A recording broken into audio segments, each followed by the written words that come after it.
चला तर आज बनवूया आपण पावभाजी। त्यासाठी घेतलेली आहे शिमला, टोमॅटो, बटाटा, फ्लॉवर, बीट आणि मटर। आता हे आपण कुकरला लावून बॉईल करून घ्यायचं। हे व्हेजिटेबल्समध्ये आपण 1 ग्लास पाणी घालून घ्यायचं आणि कुकर लावायचा। कुकरच्या आपल्याला 3-4 सीट्या करून घ्यायच्या। आता 3-4 सीट्या झालेल्या आहेत।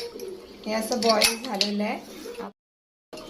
असं आपल्याला मॅश करून घ्यायचं आहे। तिखट मसाला आहे, धना पावडर आहे, गरम मसाला आहे, पावभाजी मसाला आणि मीठ तेल टाकलेला आहे। आता हा बटर आपण ह्यात टाकणार आहोत। कांदा टाकून घेऊया, आला लसूण पेस्ट टाकूया। आता ही भाजी आपण ह्याच्यात टाकून घेऊया। आता हे मसाले आपण ह्यात टाकून घेऊ। आता गॅस कमी ठेवून आपल्याला 5 मिनिटं त्याला वाफ द्या। सो फायनली आपली पावभाजी रेडी आहे। कशी झाली आहे नक्की सांगा।